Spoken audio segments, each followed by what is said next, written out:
감사 기쁨과 즐거움으로 감사 하늘 평안을 감사 내일의 희망을 감사 영원토록 감사해.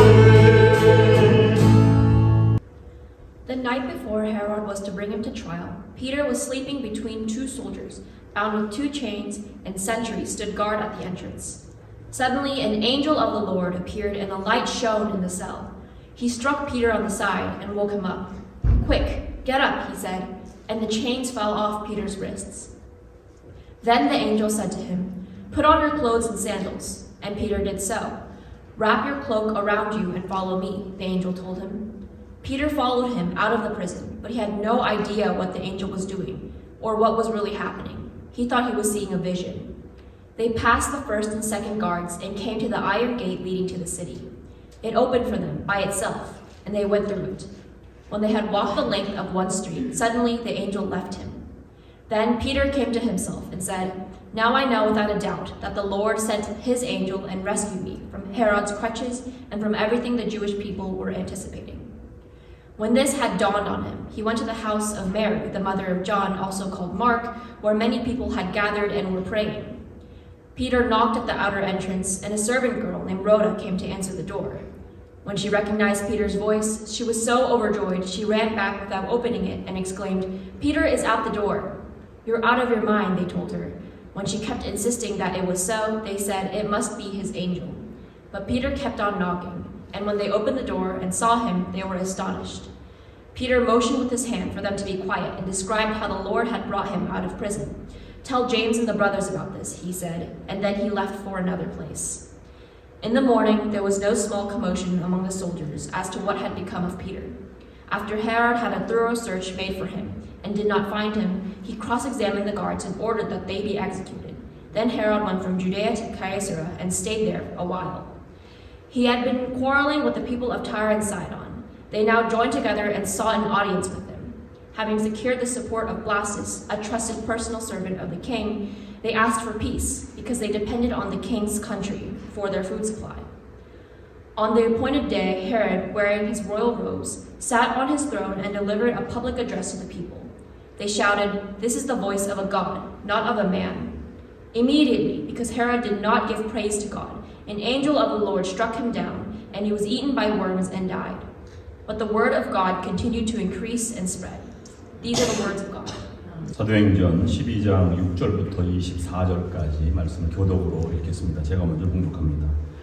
헤롯이 잡아내려고 하는 그 전날 밤에 베드로가 두 군인 틈에서 두 쇠사슬에 매여 누워 자는데 파수꾼들이 문 밖에서 옥을 지키더니 우연히 주의 사자가 나타나매 옥중에 광채가 빛나며 또 베드로의 옆구리를 저어 깨워 이르되 이리가 나가니 쇠사슬이 그 손에서 벗어지더라. 천사가 이르되 띠를 띠고 신을 신으라 하거늘 베드로가 그대로 하니 천사가 또 이르되 겉옷을 입고 따라오라 한대 베드로가 나와서 따라갈새 천사가 한 것이 생시인 줄 알지 못하고 환상을 보는가 하나. 이에 첫째와 둘째 파수를 지나 시내로 통한 세문에 이르니 문이 저절로 열리는지라 나와서 한 거리를 지나매 천사가 곧 떠나더라.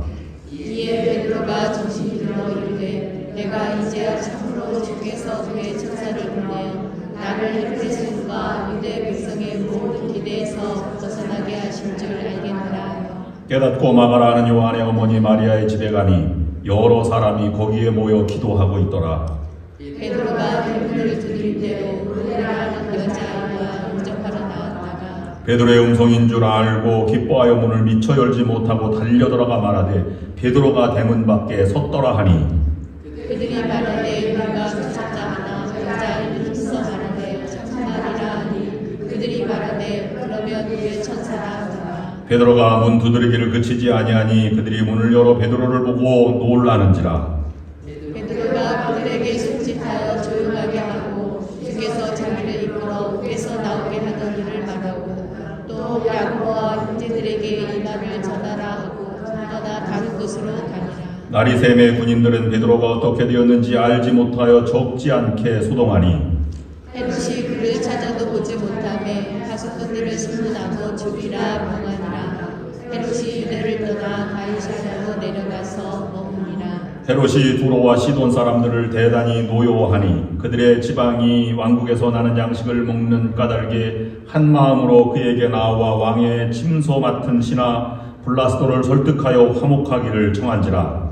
헤롯이 나를 택하여 왕복을 입고 단상에 앉아 백성에게 연설하니 백성들이 크게 부르되 이것은 신의 소리요 사람의 소리가 아니라 하거늘 헤롯이 영광을 하나님께로 돌리지 아니하므로 주의 사자가 고치니 벌레에게 먹혀 죽으니라. 하나님의 말씀은 흥왕하여 더하더라. 아멘. 아멘.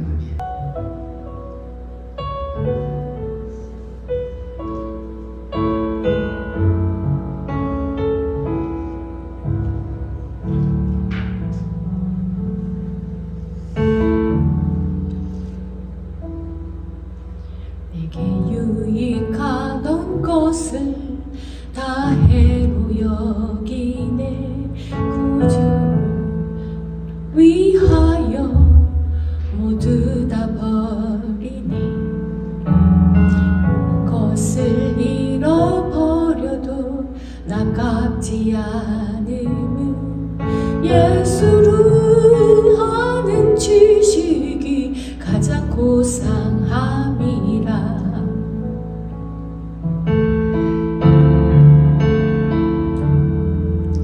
육체를 신뢰하지 않고 겸손한 마음으로 위협과 고난에 참여하며 그의 죽으심을 본받아 그리스도를 얻고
모두 잊어버리고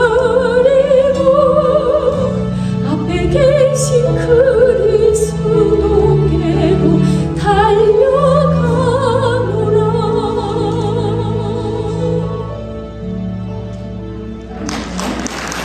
오늘은 지난주에 이어서 베드로가 살아서 돌아오다 이후에 일어났던 감옥에서 나온 베드로의 행적을 살펴보려고 합니다. 그것을 큰 주제로 나누면 베드로의 신실하심입니다. 성령이 충만하여 야고보는 순교를 당했지만 같은 성령이 충만하여서 베드로는 옥에서 나오게 되었습니다. 그런데 어떻게 베드로가 살았을까요? 나와서 한 행동을 보고 감옥 이후에 죽음을 경험한 베드로를 보면서 신앙의 신실함과 신앙의 기품은 어떻게 우리의 삶에 적용되어야 하는가는 묵상해 보게 됩니다. 1821년 영국 남부 농촌에서 한 아이가 태어났습니다. 14살 때 런던의 공장에 들어가서 포목 상점에서 점원으로 일하고 있었습니다. 산업혁명기에서 농촌에서 올라온 사람들이 많았고 노동력이 집약되어 있는 곳이기 때문에 하루 14시간씩 그 상점에서 쉬지 않고 주 6일을 근무하며 일하고 있었습니다. 그런데 틈이 나는 대로 성경을 읽었던 그 소년이 어느 날 갑자기 성경을 읽었는데 마음속에 막 뜨거워지는 걸 느꼈어요. 왜 그런지 모르겠습니다.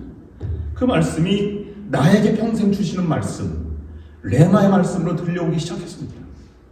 그 말씀은 고린도전서 15장 2절 말씀입니다. 너희가 만일 내가 전한 그 말을 굳게 지키고 헛되이 믿지 아니하였으면 그로 말미암아 구원을 받으리라.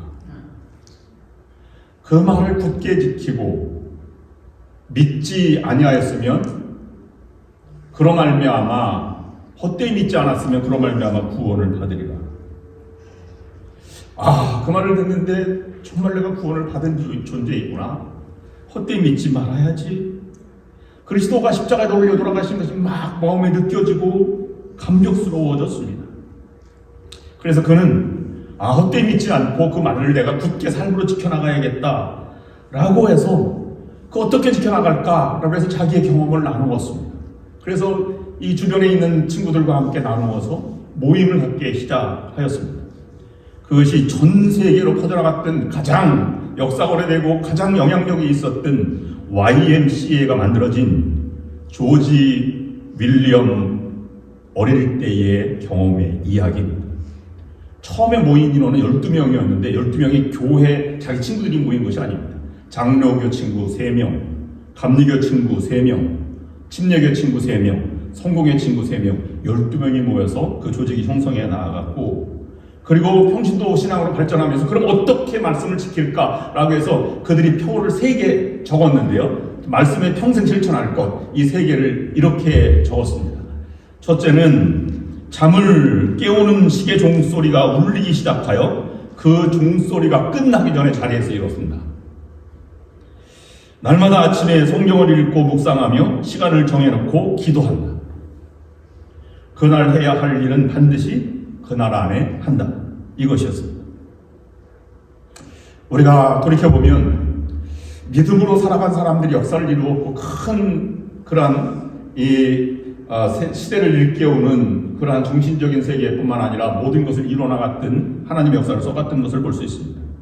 그런데 우리는 가끔 믿는다고 하면서도 좌절을 느끼고 넘어지고 깨어지고 절망하고 실패하며 부끄럽게 살아갈 때가 많이 있었음을 고백하지 않을 수 없습니다.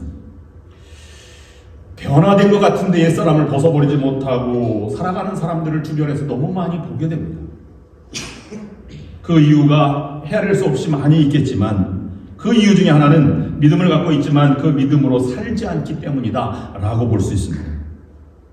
분명히 하나님의 자녀가 되었고 또 그리스도의 편지가 되고 그리스도의 향기가 된다고 하는 믿음의 모습은 가지고 있었는데, 그러나 그 속에 실패, 패배, 망가짐, 부끄러움이 있는 것은 어떤 이유일까 하는 것입니다.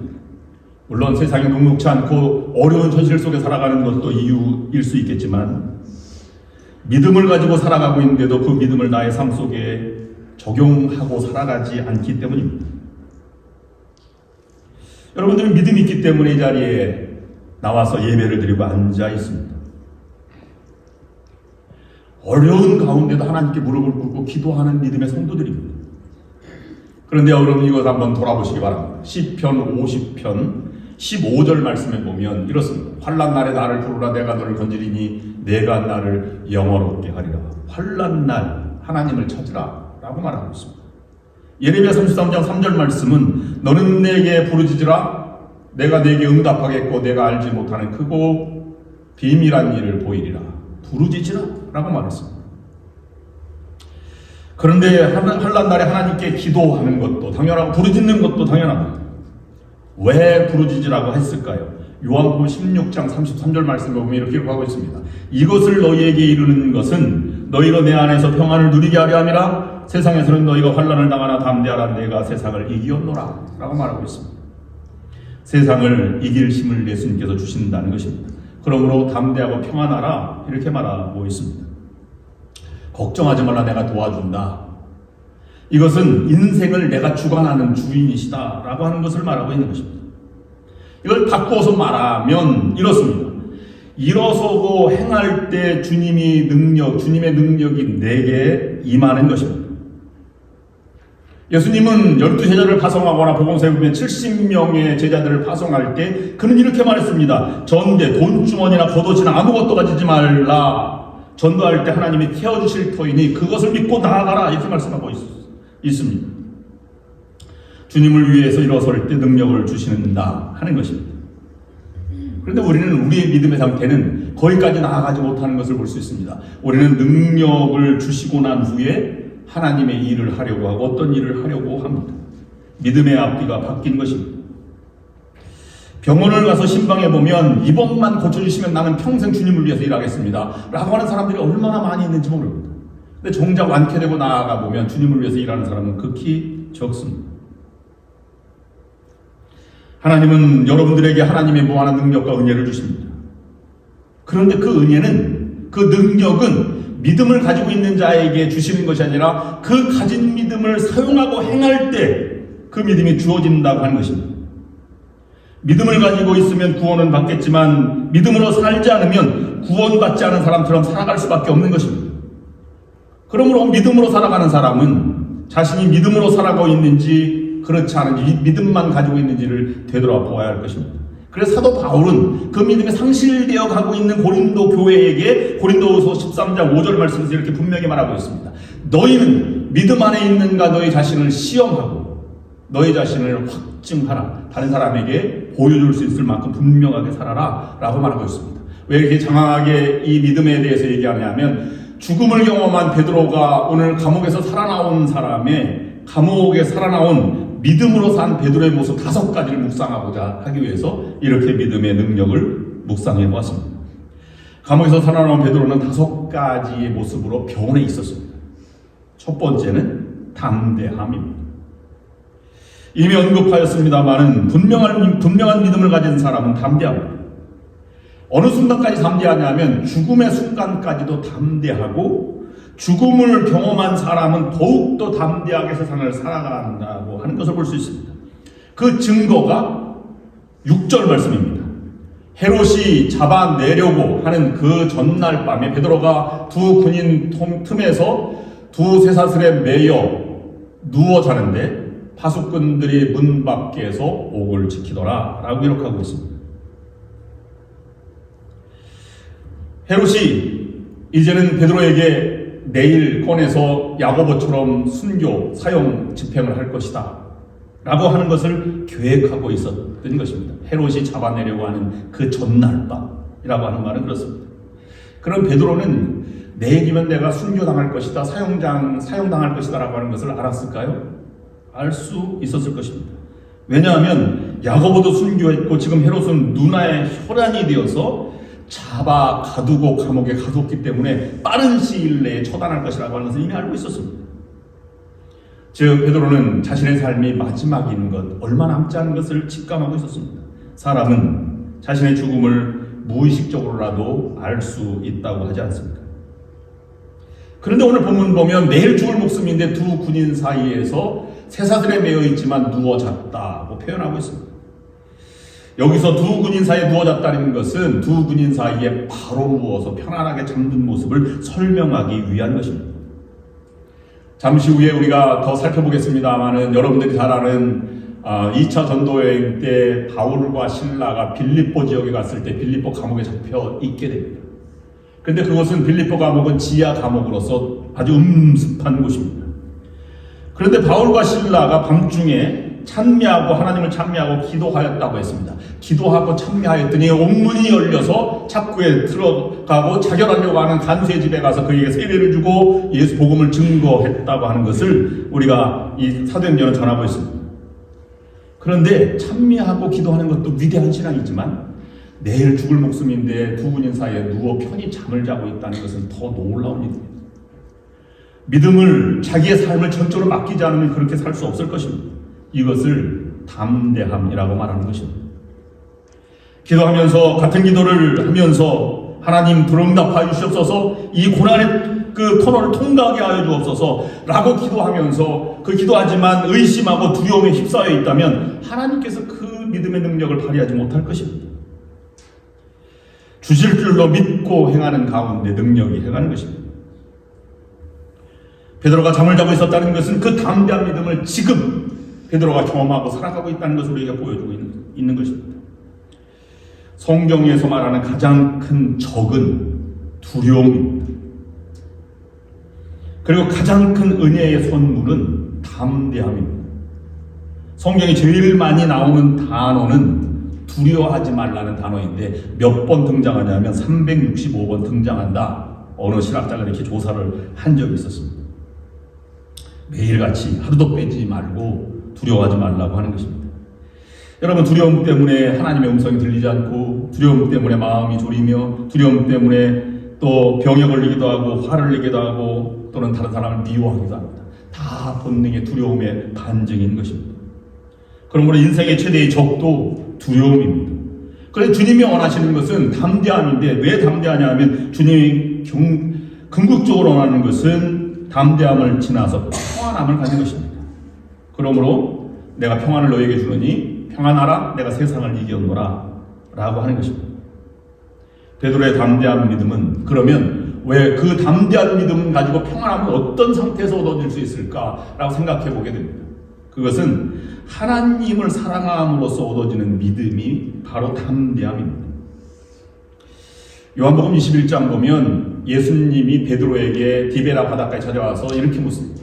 내가 나를 사랑하느냐? 예, 주님이 아십니다. 나는 주님을 사랑합니다. 내가 나를 사랑하느냐? 예, 주님이 아십니다. 주님을 사랑합니다. 내가 나를 사랑하냐? 3번 묻지요. 여러분, 여기서 뉘앙스를 느낄 수 있는데요. 내가 나를 사랑하느냐? 이 사랑을 아무 관계없는 사람에게 사랑을 확인하지 않습니다. 사랑하는 사람에게 사랑한다고 물어보는 것입니다. 만약 부부나 연인 사이인데 당신 나 사랑해? 물론 사랑하지. 사랑하고 말고 라고 하는 것은 지극히 당연한 것입니다. 그런데 지나가는 여자에게 당신 나를 사랑합니까? 그러면 뺨을 맞을 짓입니다. 사랑한다는 말은 인격적인 관계에서만 일어날 수 있는 일입니다. 그러면 하나님을 사랑하면 하나님만 보이고 하나님과 하나가 되고 하나님과 같이 더불어 살아가고 싶은 것이 사랑하는 관계이죠. 여러분, 부부라도 아무리 뜨거운 연애한 부부라도 몇십 년 지나면 뜨거움이 사라집니다. 그런데 여러분, 연애할 때 생각해보면 오늘 손을 잡을까 말까, 그리고 고백하면 받아줄까 걱정이 되기도 합니다. 그래서 나는 당신을 사랑합니다. 그러면 나도 당신을 사랑합니다. 그러면 그 사랑을 확인한 즉시 배고픔도 있고 너무 행복하지 않습니까? 여러분, 그렇지 않았습니까? 근데 배는 고팠다고요? 그러면 여러분, 사랑하지 않는 것입니다. 진정으로 사랑하면 모든 것을 다 잊게 되는 것이지. 마찬가지, 하나님을 사랑하는 관계가 확인되면 자기는 어떤 것도 문제가 되지 않는다. 이 베드로는 우리에게 그것을 보여주고 있는 것입니다. 그분의 함께 하심으로만 만족하고 있는 것입니다. 이 사랑이 식어지니까 불평도 하고 불만도 갖고 문제가 되기도 하는 것입니다. 하나님을 사랑한다고 하는 베드로의 입장에서 보면 그가 감옥에 있든지 나오든지 건강하든지 병에 걸리든지 부하든지 가난하든지 아니면 나를 세우든지 낮추든지 그를 서게 하든지 넘어지게 하든지 아무 관계가 없이 자유한 평안한 담대한 모습을 가지고 있는 것입니다. 그래서 누워 자고 있었다라고 표현하는 것입니다. 그런 믿음이 여러분들에게도 있어지기를 주님의 이름으로 축원합니다. 그리고 또 담대함이라고 하는 것은 내 인생의 주인 하나님이다라고 하는 것은 내 인생의 마지막 자기의 삶의 궁극적인 것은 자신의 손이나 헤롯이 담당하고 있지 않고 하나님의 손에 내 인생이 있다라고 고백할 때 담대해지는 것입니다. 요한복음 16장 33절 말씀, 이것을 너희에게 이르는 것은 너희로 내 안에서 평안을 누리게 하려 함이라. 세상에서는 너희가 환난을 당하나 담대하라. 내가 세상을 이겼노라. 주님의 말씀을 가만히 기억하고 있기 때문에 그대로 삶에 적용할 수 있게 된 것입니다. 여기에서 보면 그러면 우리 인생을 하나님께 달려있으니 라고 하는 것은 중요한 것입니다. 그 거룩한 손에 달려있으면 여러분 믿으며 살아갈 수 있어지기를 바랍니다. 우리는 살아가면서 진실함, 성실함이 중요하지만 나의 성실과 진실함으로 세상을 살아가는 것이 결코 아님을 여러분 지난 날을 통해서 알 수 있습니다. 나를 인도하신 것은 나의 신실함과 진실함을 더 뛰어넘어서 하나님의 은혜로 살아오는 것을 고백하지 않을 사람이 없습니다. 우리는 성실과 진실함으로 땀 흘려 살아야 합니다. 정직하게 살아야 합니다. 그러나 중요한 것은 그것이 나의 미래를 결정하는 것이 아니라 그 위에 하나님의 손길이 임할 때 나의 인생이 결정된다고 하는 사실입니다. 그래서 하나님의 열심이 더 크고 강함을 경험할 때 이런 평안함을 얻을 수 있는 것입니다. 열왕기 19장 9절 10절 말씀에 보면 이렇습니다. 엘리야가 그곳 굴에 들어가 거기서 머물더니 여호와의 말씀이 그에게 임하여 이르시되 엘리야야 내가 어찌하여 여기 왔느냐? 그가 대답하되 내가 만군의 여호와께 열심히 유별하오니. 하나님의 열심이 좌절을 경험한 엘리야를 살렸습니다. 여러분 이것을 똑같이 적용해 보면 우리가 믿음이 있고 믿음을 행하는 자에게 하나님께서는 결코 죽음으로 절망으로 하나님의 그 실패로 버려두고 너락에 떨어지지 않게 붙들어 주신다는 사실입니다. 하나님은 하나님의 사랑하는 자녀가 그대로 넘어지는 것을 버려두지 않습니다. 여러분이 잘 되고 담대히 살고 싶으신 것보다 몇 배, 몇십만 배 더 하나님은 하나님의 자녀들 여러분들이 평안하고 담대하게 승리하며 살아가기를 원하신다는 사실입니다. 우리는 그러므로 담대한 주님의 능력을 발휘하며 믿음을 가지고 살아가는 것이 소중한 것입니다. 어떻게 그럴 수 있습니까? 베드로에게는 그의 나중에 베드로 서신서를 보면 그는 이 생에서뿐만 아니라 내 생에 있어서도 굳건한 믿음이 있기 때문에 그런 마음을 가질 수 있게 되었습니다. 베드로전서 1장 6절 7절 말씀 보면 이렇습니다. 그러므로 너희가 이제 여러 가지 시험으로 말미암아 잠깐 근심하게 되지 않을 수 없으나 오히려 크게 기뻐하는도다. 너희 믿음의 확실함은 불로 연단하여도 없어질 금보다 더 귀하여 예수 그리스도께서 나타나실 때에 칭찬과 영광과 존귀를 얻게 할 것이라. 우리가 왜 떨며 살아가느냐 하면 이 땅의 인생이 전부라고 생각하기 때문에 떨고 살아가는 것입니다. 베드로후서 3장 12절 이하의 말씀 보면 하나님의 날이 임하기를 바라보고 간절히 사모하라. 그날에 하늘이 불에 타서 풀어지고 물질이 뜨거운 불에 녹아지려니와 우리는 그의 약속대로 의가 있는 곳인 새하늘과 새 땅을 바라보리다. 초대교회는 많은 매교단이 있었고 순교자들이 있었습니다. 믿음을 간직하기에 정말로 촉박한 땅입니다. 그것을 바라보고 초대교회 성도들이 믿음으로 승리하는 것은 새하늘과 새 땅을 바라보는 그런 믿음입니다. 그러므로 내 생을 바라보고 확신이 있는 베드로와 같은 신앙의 사람은 전혀 다른 삶을 살아가게 됩니다. 그는 망해도 망하지 않은 사람이요 잃어야 잃을 수 없는 사람입니다. 빼앗겨도 빼앗기지 않는 사람이며 죽어도 죽지 않는 사람입니다. 영생을 소유하고 있었다는 것은 그만큼 소중한 삶의 모습으로 나타나는 것입니다. 곧 영생, 천국은 죽음의 문을 지나야 얻어지는 것이기 때문입니다. 예수님의 말씀도 마태복음 6장 33절 말씀 여러분 잘 아는 말씀 이렇습니다. 너희는 먼저 그의 나라와 그의 의를 구하라. 그리하면 이 모든 것을 너희에게 더하시리라. 우리는 너희 먼저 그의 나라와 그의 의를 구하라 보다는 모든 것을 너희에게 더하시리라의 간 초점이 있습니다. 왜냐하면 우리 이 땅을 살아가고 있기 때문에 하나님을 위하면 모든 것을 풍족하게 된다. 이렇게 우리가 느껴지게 됩니다. 근데 우리는 건강도 물질도 복된 더하는 하나님의 은혜를 경험하기로 합니다. 근데 그것은 하늘나라까지 연결될 때에 진정으로 가치가 있는 것입니다. 그러므로 우리는 먼저 하나님의 나라, 천국을 소망하는 것이 먼저임을 우리에게 보여주고 있는 것입니다. 첫 번째는 두 담대한 믿음이 베드로에게는 감옥에 나온 다음에 있었다 하는 것입니다. 두 번째 베드로의 모습은 천사의 도움을 받은 사람이었다 하는 것입니다. 7절부터 9절까지 보면 이렇습니다. 호련히 주의 사자가 나타나며 옥중에 광채가 빛나며 또 베드로의 옆구리를 쳐 깨워 이르되 급히 일어나라 하니 세사들이 그 손에서 벗어지더라. 천사가 이르되 띠를 띠고 신을 신으라 하거늘 베드로가 그대로 하니 천사가 또 이르되 겉옷을 입고 따라오라 라고 말하고 있습니다. 베드로를 천사가 도와 구출했다는 이야기이지. 히브리서 1장 14절 말씀 보면 천사에 대해서 이렇게 기록하고 있습니다.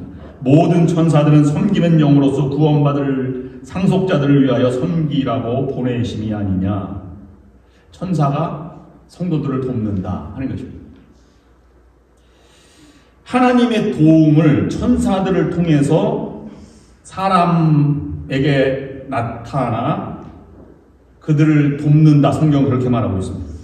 이 천사들을 돕는다고 하는 표현에 The Church of the Resurrection 아담 해밀턴 목사는 이렇게 고백한 적이 있습니다. 나는 평생 천사를 한 번도 보지 못하였다. 그러나 내 주변의 수많은 천사들을 나는 만나며 살아가는 것을 느끼지 않을 수 없다. 그들이 곧 천사들이다. 후원하는 사람들, 기도로 하는 사람들, 격려하는 사람들, 이런 모든 사람들이 천사로 다가왔다. 이렇게 고백하고 있습니다.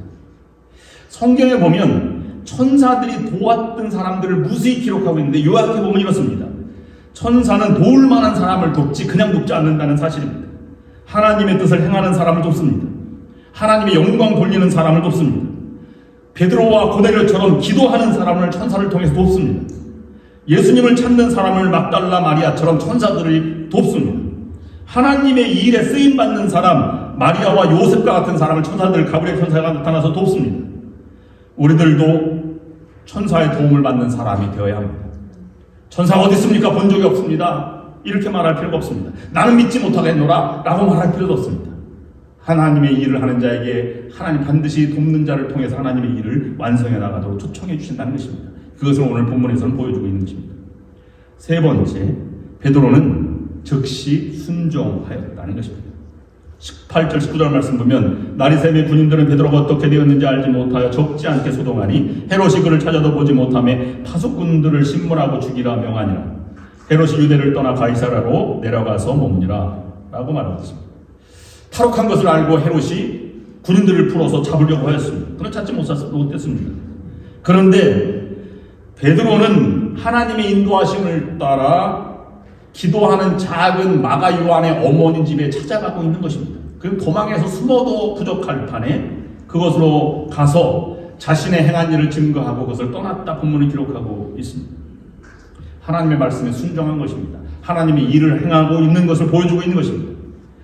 죽으라면 죽겠다는 순종의 믿음이 바로 베드로의 믿음이었습니다. 그것은 내 뜻이 이루어지는 것이 아니라 하나님의 뜻대로 살아간다고 하는 것을 우리에게 보여주는 것이고 그것을 순종이라고 말합니다. 믿음은 하나님의 은혜를 받아들이는 문이라면 순종은 하나님의 은혜의 씨앗이 들어야 열매 맺게 하는 옥토와 같다고 말할 수 있습니다.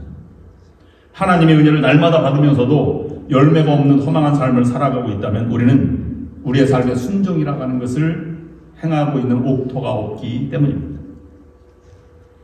헨리 블랙커버라고 하는 사람이 쓴 하나님의 응답하는 하나님의 음성에 응답하는 삶의 실제로 나온 실화이기를 소개하고 있습니다.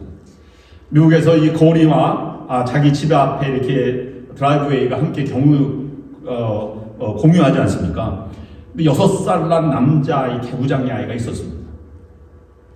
여러분 미운 3살 그리고 모모하고 싶은 6살, 7살이라고 말하지 않습니까? 한국으로는 7살이지만 미국에서 말하면 만으로 6살이죠.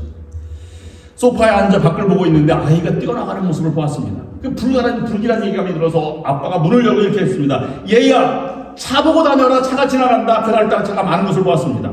이 아이는 뒤를 싹 돌아보더니 아빠에게 미소를 짓고 그대로 돌진해서 차가 오는 것을 보지 못하고 차에 깔려 죽고 말았습니다. 우리가 실패하는 이유가 바로 비슷한 것입니다. 하나님 음성을 우리가 늘 듣습니다. 너 그렇게 행동하지 말아라. 말씀대로 기도하라. 사람을 찾아 용서하라. 사랑하라. 이렇게 말할 때 우리는 그런 음성이 들리면 잠시 그것을 접고 생각해 보기도 합니다. 그런데 즉시 순종할 때 하나님의 기적이 있는 것입니다.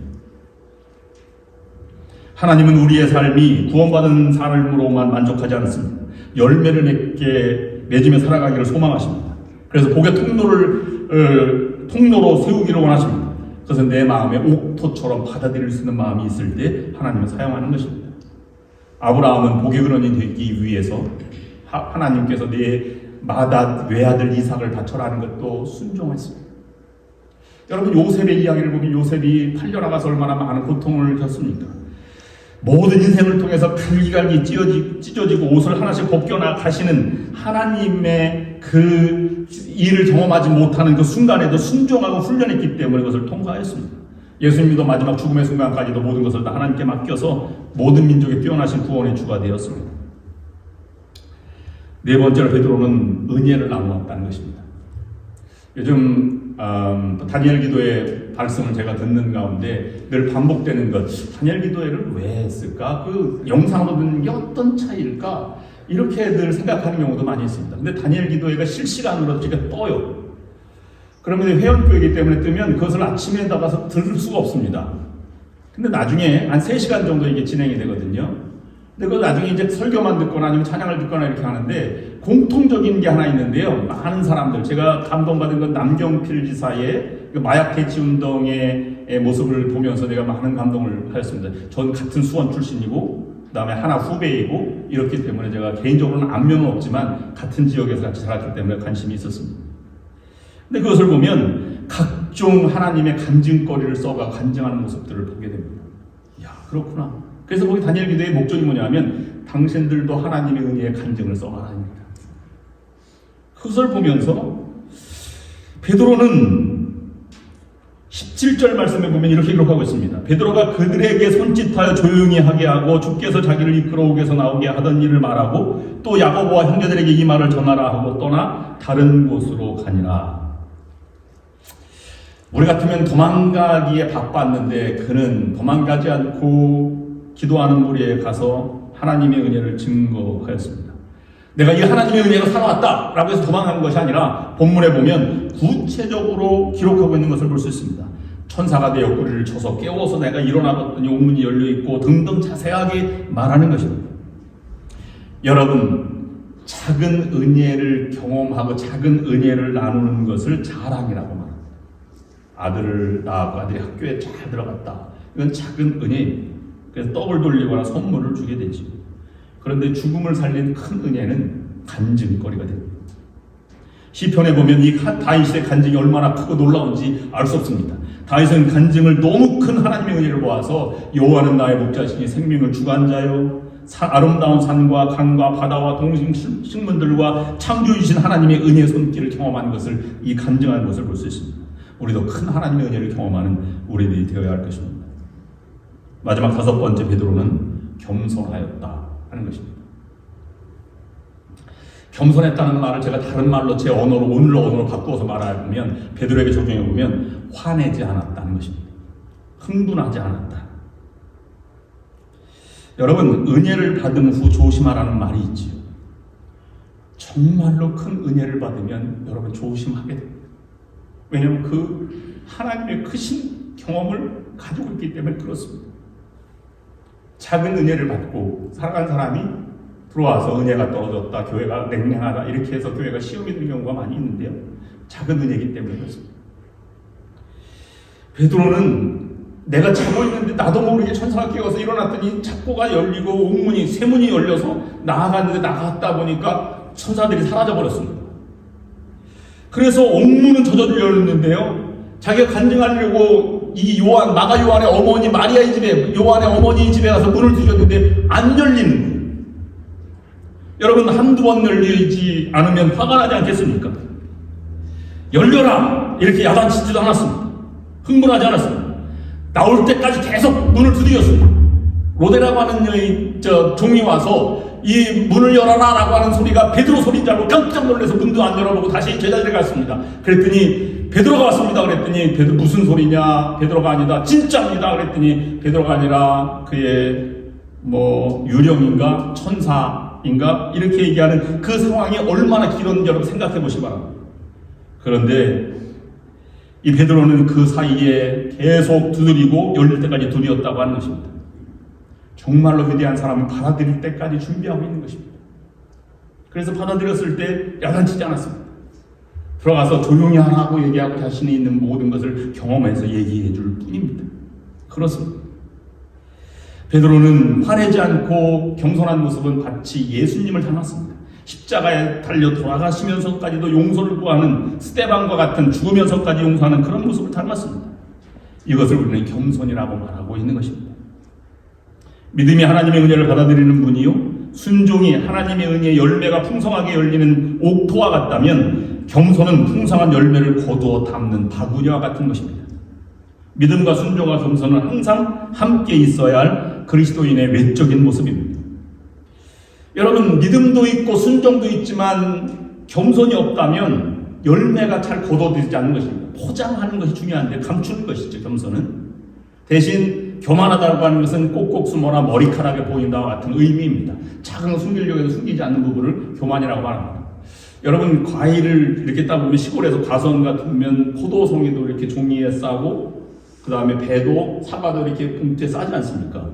근데 포도송이가 종이에 싸지 않은 부분은 새알이라서 쪼아서 먹습니다.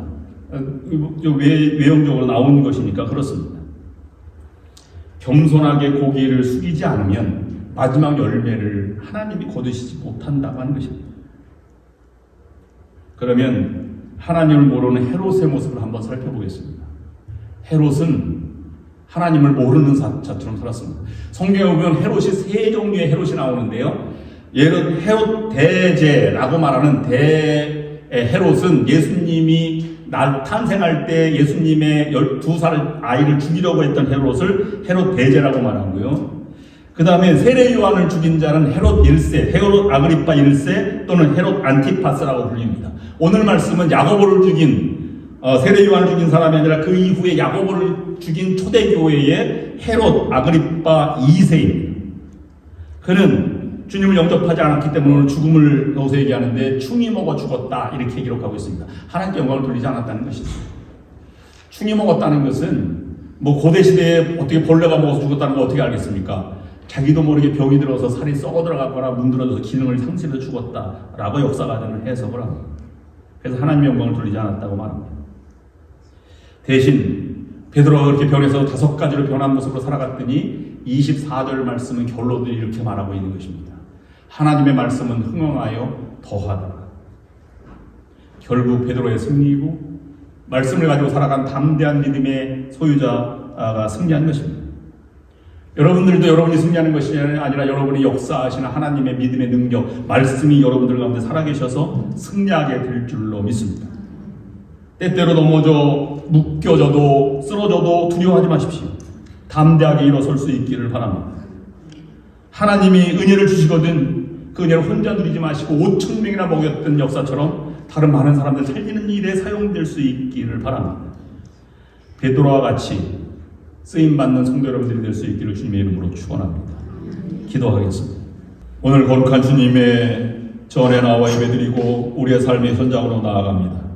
주님이 원하시고 기뻐하시는 삶, 능력 있고 평안한 기쁨이 넘치는 삶이 되게 인도하여 주시옵소서.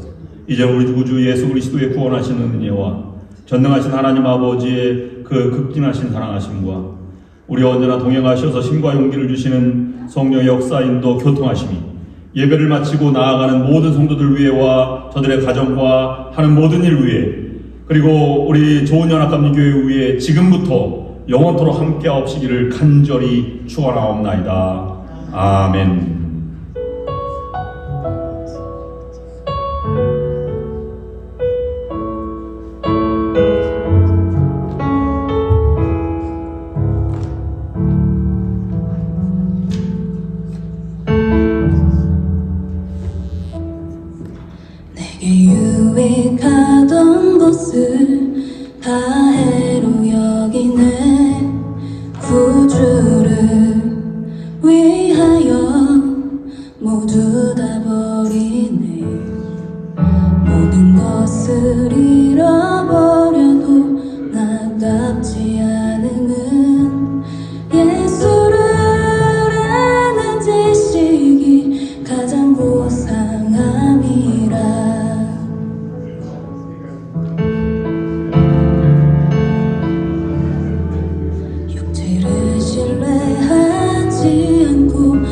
겸손한 마음으로 부활해